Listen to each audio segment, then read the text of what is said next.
Assalamualaikum warahmatullahi wabarakatuh. Perkenalkan, nama saya Muhammad Fatur Alfredo, NIM C1B019072.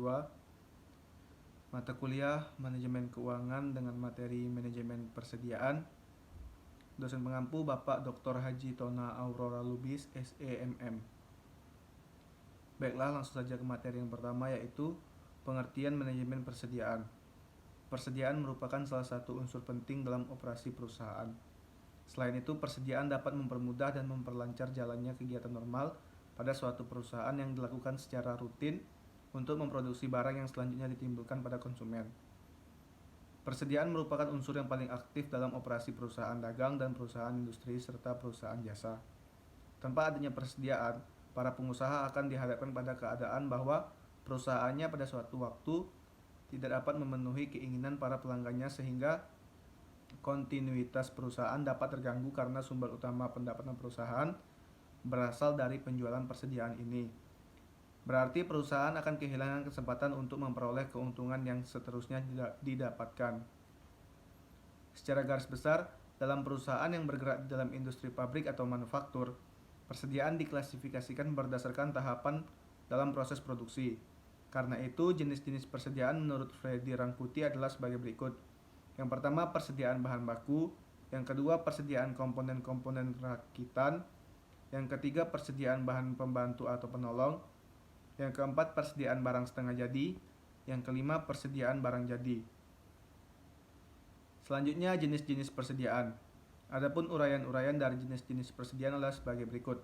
Yang pertama, persediaan bahan baku, yaitu persediaan barang-barang berwujud seperti besi, kayu, serta komponen-komponen lainnya yang digunakan dalam proses produksi. Yang kedua, ada persediaan komponen-komponen rakitan, yaitu persediaan barang-barang yang terdiri dari komponen-komponen yang diperoleh dari perusahaan lain, di mana secara langsung dapat dirakit menjadi suatu produk.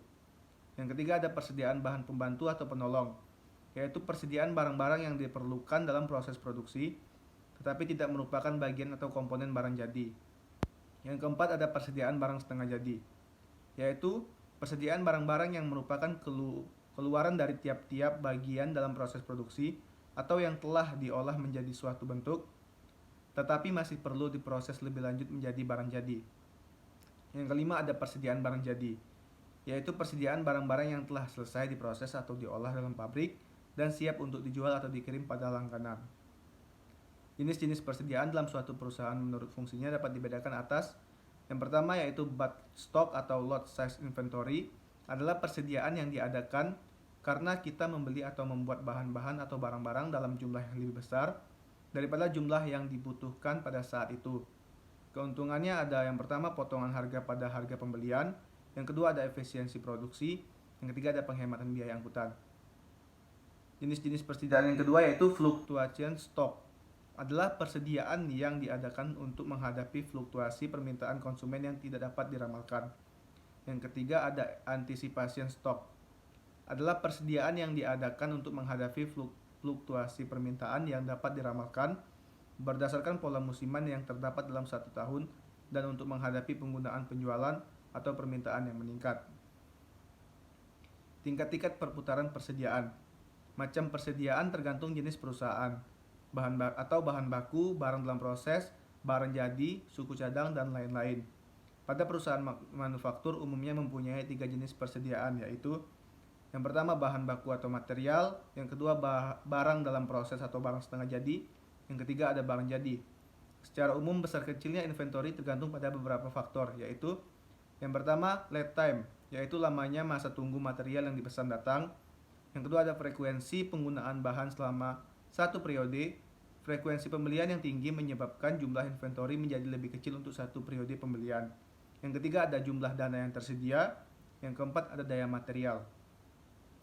Secara khusus, faktor-faktor yang mempengaruhi persediaan adalah: yang ke-1, bahan baku, dipengaruhi oleh perkiraan produksi, sifat musiman produksi, dapat diandalkan pemasok, dan tingkat efisiensi penjualan, pembelian, dan kegiatan produksi.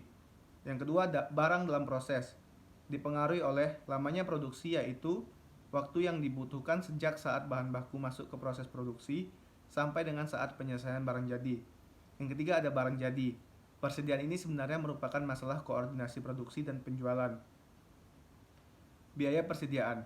Biaya inventory sebagian merupakan biaya variabel dan sebagian lainnya merupakan biaya tetap. Biaya inventory yang bersifat variabel adalah biaya yang berubah-ubah karena adanya perubahan jumlah inventory yang ada di dalam gudang. Biaya tersebut akan naik kalau kita meningkatkan jumlah persediaan yang disimpan. Ada 3 macam biaya yang berhubungan dengan inventory, yaitu yang pertama ordering cost atau biaya pesan dan pemasaran. Contohnya biaya pemesanan, setup cost, biaya pengiriman dan penanganannya, potongan harga karena jumlah pembelian besar. Yang kedua, ada carrying cost atau biaya penyimpanan. Contohnya biaya gudang, asuransi, pajak kekayaan, biaya modal, dan penyusutan. Yang ketiga, ada biaya persediaan pengaman.